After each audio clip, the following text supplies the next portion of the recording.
اکثر ہم دیکھتے ہیں کہ لوگ اس فطری و اصولی ترتیب کو نظر انداز کر کے ایمان و اسلام کی تکمیل کے بغیر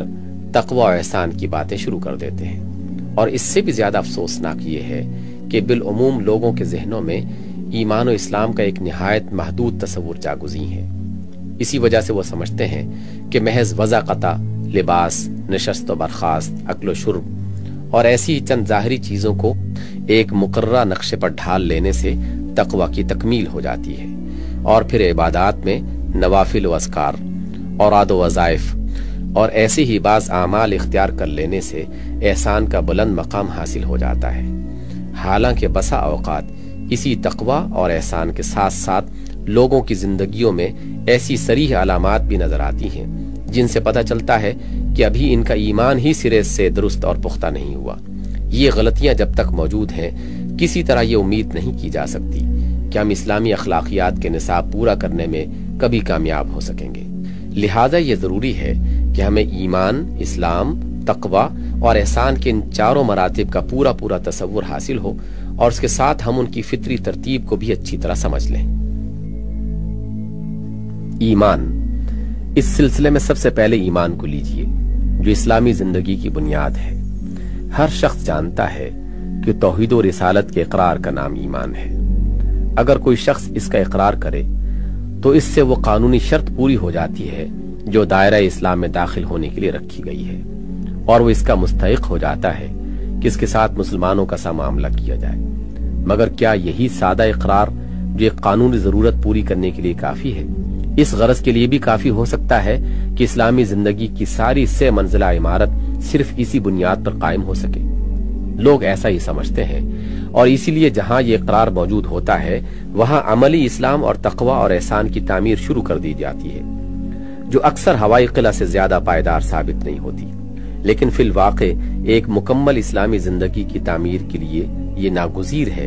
کہ ایمان اپنی تفصیلات میں پوری طرح وسیع اور اپنی گہرائی میں اچھی طرح مستحکم ہو۔ ایمان کی تفصیلات میں سے جو شعبہ بھی چھوٹ جائے گا، اسلامی زندگی کا وہی شعبہ تعمیر ہونے سے رہ جائے گا، اور اس کی گہرائی میں جہاں بھی کسر رہ جائے گی، اسلامی زندگی کی عمارت اسی مقام پر بودی ثابت ہوگی۔ مثال کے طور پر ایمان باللہ کو دیکھیے، جو دین کی اولین بنیاد ہے۔ آپ دیکھیں گے کہ خدا کا اقرار اپنی سادہ صورت سے گزر کر جب تفصیلات میں پہنچتا ہے تو لوگوں کے ذہن میں اس کی بے شمار صورتیں بن جاتی ہیں۔ کہیں وہ صرف اس حد تک ختم ہو جاتا ہے کہ بے شک خدا موجود ہے اور دنیا کا خالق ہے اور اپنی ذات میں اکیلا ہے۔ کہیں اس کی انتہائی وسعت بس اتنی ہوتی ہے کہ خدا ہمارا معبود ہے اور ہمیں اس کی پرستش کرنی چاہیے۔ کہیں خدا کی صفات اور اس کے حقوق و اختیارات کا تصور کچھ زیادہ وسیع ہو کر بھی اس سے آگے نہیں بڑھتا کہ عالم الغیب، سمیع و بصیر، سمیع الدعوات، قاضی الحاجات اور پرستش کی تمام جزوی شکلوں کا مستحق ہونے میں خدا کا کوئی شریک نہیں، اور یہ کہ مذہبی معاملات میں آخری سند خدا ہی کی کتاب ہے۔ ظاہر ہے کہ ان مختلف تصورات سے ایک ہی طرز کی زندگی نہیں بن سکتی، بلکہ جو تصور جتنا محدود ہے، عملی زندگی اور اخلاق میں بھی لازماً اسلامی رنگ اتنا ہی محدود ہوگا، حتیٰ کہ جہاں عام مذہبی تصورات کے مطابق ایمان باللہ اپنی انتہائی وسعت پر پہنچ جائے گا، وہاں بھی اسلامی زندگی اس سے آگے نہ بڑھ سکے گی کہ خدا کے باغیوں کی وفاداری اور خدا کی وفاداری ایک ساتھ کی جائے، یعنی نظام کفر یا نظام اسلام کو سمو کر ایک مرکب بنا لیا جائے۔ اسی طرح ایمان باللہ کی گہرائی کے پیمانہ بھی مختلف ہے۔ کوئی خدا پہ اقرار کرنے کے باوجود اپنی کسی معمولی چیز کو بھی خدا پر قربان کرنے کے لیے آمادہ نہیں ہوتا۔ کوئی بعض چیزوں سے خدا کو عزیز تر رکھتا ہے، لیکن بعض چیزیں اسے خدا سے زیادہ عزیز تر ہوتی ہیں۔ کوئی اپنی جان و مال تک خدا پر قربان کر دیتا ہے، مگر اپنے رجحانات نفس اور اپنے نظریات و افکار کی قربانی یا اپنی شہرت کی قربانی اسے گوارا نہیں ہوتی۔ ٹھیک اسی تناسب سے اسلامی زندگی کی پائیداری و ناپائیداری بھی متعین ہوتی ہے، اور انسان کا اسلامی اخلاق ٹھیک اسی مقام پر دغا دی جاتا ہے جہاں اس کے نیچے ایمان کی بنیاد کمزور رہ جاتی ہے۔ ایک مکمل اسلامی زندگی کی عمارت اگر اٹھ سکتی ہے تو صرف اسی اقرار توحید پر اٹھ سکتی ہے جو انسان کی پوری انفرادی و اجتماعی زندگی پر وسیع ہو، جس کے مطابق انسان اپنے آپ کو، اپنی ہر چیز کو خدا کی ملک سمجھے، اس کو اپنا اور تمام دنیا کا ایک ہی جائز مالک، معبود، مطاع اور صاحب امر و نہی تسلیم کرے۔ اسی کو ہدایت کا سرچشمہ مانے اور پورے شعور کے ساتھ اس حقیقت پر مطمئن ہو جائے کہ خدا کی اطاعت سے انحراف یا اس کی ہدایت سے بے نیازی یا اس کی ذات و صفات اور حقوق اختیارات میں غیر کی شرکت جس پہلو اور جس رنگ میں بھی ہے سراسر ضلالت ہے۔ پھر اس عمارت میں اگر استحکام پیدا ہو سکتا ہے تو صرف اسی وقت کہ جب آدمی پورے شعور اور پورے ارادے کے ساتھ یہ فیصلہ کرے کہ وہ اور اس کا سب کچھ اللہ کا ہے اور اللہ ہی کے لیے ہے، اپنے معیار پسند و ناپسند کو ختم کر کے اللہ کی پسند و ناپسند کی تابع کر دے،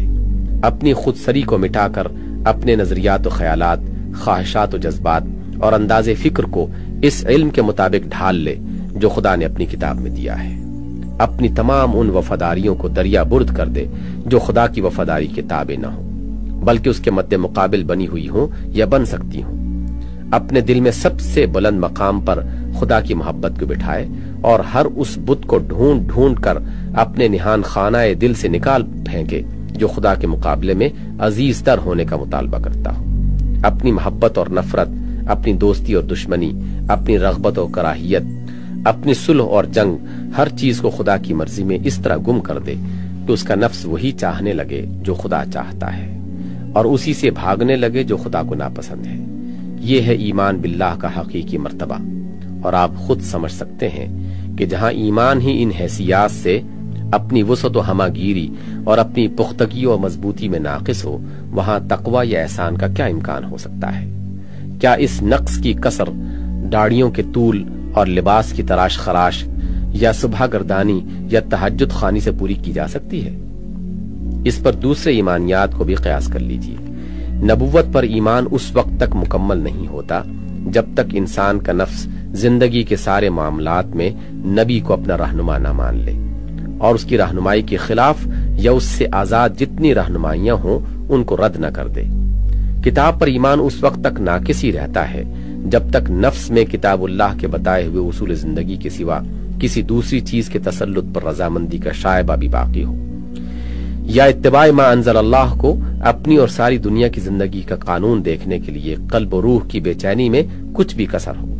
اسی طرح آخرت پر ایمان بھی مکمل نہیں کہا جا سکتا جب تک نفس پوری طرح آخرت کو دنیا پر ترجیح دینے اور اخروی قدروں کے مقابلے میں دنیاوی قدروں کو ٹھکرا دینے پر آمادہ نہ ہو جائے اور آخرت کی جواب دہی کا خیال اسے زندگی کی ہر راہ پر چلتے ہوئے قدم بقدم کھٹکنے نہ لگے۔ یہ بنیادیں ہی جہاں پوری نہ ہوں، آخر وہاں اسلامی زندگی کی عالی شان عمارت کس شے پر تعمیر ہوگی؟ جب لوگوں نے ان بنیادوں کی توسیع و تکمیل اور پختگی کے بغیر تعمیر اخلاق اسلامی کو ممکن سمجھا، تبھی تو نوبت یہاں تک پہنچی کہ کتاب اللہ کے خلاف فیصلے کرنے والے جج، غیر شرعی قوانین کی بنیاد پر مقدمے لڑنے والے وکیل، نظام کفر کے مطابق معاملات زندگی کا انتظام کرنے والے کارکن، کافرانہ اصول تمدن و ریاست پر زندگی کی تشکیل و تاسیس کے لیے لڑنے والے لیڈر اور پیرو، غرض سب کے لیے تقوی و احسان کے مراتب عالیہ کا دروازہ کھل گیا، بشرطے کہ وہ اپنی زندگی کے ظاہری انداز و اطوار کو ایک خاص نقشہ پر ڈھال لیں اور کچھ نوافل و اذکار کی عادت ڈال لیں۔ اسلام، ایمان کی یہ بنیادیں جن کا میں نے ابھی آپ سے ذکر کیا ہے، جب مکمل اور گہری ہو جاتی ہیں تب ان پر اسلام کی منزل شروع ہوتی ہے۔ اسلام دراصل ایمان کے عملی ظہور کا دوسرا نام ہے۔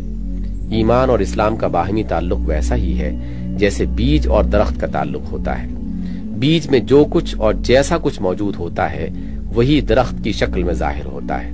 حتیٰ کہ درخت کا امتحان کر کے بآسانی یہ معلوم کیا جا سکتا ہے کہ بیج میں کیا تھا اور کیا نہ تھا۔ آپ نہ یہ تصور کر سکتے ہیں کہ بیج موجود نہ ہو اور درخت پیدا ہو جائے، اور نہ ہی یہ تصور کر سکتے ہیں کہ صحیح سالم بیج زرخیز زمین میں موجود ہو پھر بھی درخت پیدا نہ ہو۔ ایسا ہی معاملہ ایمان اور اسلام کا ہے۔ جہاں ایمان موجود ہوگا لازماً اس کا ظہور آدمی کی عملی زندگی میں، اخلاق میں، برتاؤ میں، تعلقات میں، کٹنے اور جڑنے میں، دوڑ دھوپ کے رخ میں، مذاق و مزاج کی افتاد میں، سعی و جوہد کے راستوں میں، اوقات اور قوتوں اور قابلیتوں کے مصرف میں، غرض مظاہر زندگی کے ہر جز میں ہو کر رہے گا۔ ان میں سے جس پہلو میں بھی اسلام کے بجائے غیر اسلام ظاہر ہو رہا ہو، یقین کر لیجئے کہ اس پہلو میں ایمان موجود نہیں ہے، یا ہے تو بالکل بودا اور بے جان ہے۔ اور اگر عملی زندگی ساری کی ساری ہی غیر مسلمانہ شان سے بسر ہو رہی ہے تو جان لیجئے کہ دل ایمان سے خالی ہے، یا زمین اتنی منجر ہے کہ ایمان کا بیج برگو بار نہیں لا رہا۔ بہرحال میں نے جہاں تک قرآن و حدیث کو سمجھا ہے، یہ کسی طرح ممکن نہیں ہے کہ دل میں ایمان ہو اور عمل میں اسلام نہ ہو۔ اس موقع پر ایک صاحب نے اٹھ کر پوچھا کہ ایمان اور عمل کو آپ ایک ہی چیز سمجھتے ہیں یا ان دونوں میں کچھ فرق ہے؟ اس کے جواب میں کہا گیا، آپ تھوڑی دیر کے لیے اپنے ذہن سے ان بحثوں کو نکال دیں جو فقہا اور متکلمین نے اس مسئلے میں کی ہیں، اور قرآن سے اس معاملے کو سمجھنے کی کوشش کریں۔ قرآن سے صاف معلوم ہوتا ہے کہ اعتقادی ایمان اور عملی اسلام لازم و ملزوم ہے۔ اللہ تعالیٰ جگہ جگہ ایمان اور عمل صالح کا ساتھ ساتھ ذکر کرتا ہے، اور تمام اچھے وعدے جو اس نے اپنے بندوں سے کیے ہیں انہی لوگوں سے متعلق ہیں جو اعتقاداً مومن اور عملاً مسلم ہوں۔ پھر آپ دیکھیں گے کہ اللہ تعالیٰ نے جہاں جہاں منافقین کو پکڑا ہے وہاں ان کے عمل ہی کی خرابیوں سے ان کے ایمان کے نقص پر دلیل قائم کی ہے، اور عملی اسلام ہی کو حقیقی ایمان کی علامت ٹھہرایا ہے۔ اس میں کوئی شک نہیں کہ قانونی لحاظ سے کسی شخص کو کافر ٹھہرانے اور امت سے اس کا رشتہ کاٹ دینے کا معاملہ دوسرا ہے، اور اس میں انتہائی احتیاط ملحوظ رکھنی چاہیے۔ مگر میں یہاں اس ایمان و اسلام کا ذکر نہیں کر رہا ہوں جس پر دنیا میں فقہی احکام مرتب ہوتے ہیں، بلکہ یہاں ذکر اس ایمان و اسلام کا ہے جو خدا کے ہاں معتبر ہے اور جس پر اخروی نتائج مترتب ہونے والے ہیں۔ قانونی نقطہ نظر کو چھوڑ کر حقیقت نفس الامری کے لحاظ سے اگر آپ دیکھیں گے تو یقیناً یہی پائیں گے کہ جہاں عملاً خدا کے آگے سپر اندازی اور سپردگی و حوالگی میں کمی ہے، جہاں نفس کی پسند خدا کی پسند سے مختلف ہے، جہاں خدا کی وفاداری کے ساتھ غیر کی وفاداری نبھ رہی ہے، جہاں خدا کا دین قائم کرنے کی سعی کے بجائے دوسرے مشاغل میں انہماک ہے، جہاں کوششیں اور محنتیں راہ خدا کے بجائے دوسری راہوں میں صرف ہو رہی ہیں، وہاں ضرور ایمان میں نقص ہے، اور ظاہر ہے کہ ناقص ایمان پر تقوی اور احسان کی تعمیر نہیں ہو سکتی، خواہ ظاہر کے اعتبار سے متقیوں کی سی وضع بنانے اور محسنین کے سے بعض اعمال کی نقل اتارنے کی کتنی ہی کوشش کی جائے۔ ظاہر فریب شکلیں اگر حقیقت کی روح سے خالی ہوں تو ان کی مثال بالکل ایسی ہی ہے جیسی ایک نہایت خوبصورت آدمی کی لاش بہترین وضع و حیت میں موجود ہو مگر اس میں جان نہ ہو۔ اس خوبصورت لاش کی ظاہری شان سے دھوکہ کھا کر اگر آپ اس سے کچھ توقعات وابستہ کر لیں گے تو واقعات کی دنیا اپنے پہلے ہی امتحان میں اس کا ناکارہ ہونا ثابت کر دے گی، اور تجربے سے آپ کو معلوم ہو جائے گا کہ ایک بدصورت مگر زندہ انسان ایک خوبصورت مگر بے روح لاش سے بہتر اور زیادہ اچھا ہے۔ ظاہری فریبیوں سے آپ اپنے نفس کو تو ضرور دھوکہ دے سکتے ہیں مگر عالم واقعہ پر کچھ بھی اثر نہیں ڈال سکتے، اور نہ خدا کی میزان ہی میں کوئی وزن حاصل کر سکتے ہیں۔ بس اگر آپ کو ظاہری نہیں بلکہ وہ حقیقی تقوی اور احسان مطلوب ہو جو دنیا میں دین کا بول بالا کرنے اور آخرت میں خیر کا پلڑا جھکانے کے لیے درکار ہے، تو میری اس بات کو اچھی طرح ذہن نشین کر لیجئے کہ اوپر کی یہ دونوں منزلیں کبھی نہیں اٹھ سکتی جب تک کہ ایمان کی بنیاد مضبوط نہ ہو جائے، اور اس کی مضبوطی کا ثبوت عملی اسلام یعنی بالفعل اطاعت و فرمانبرداری سے نہ مل جائے۔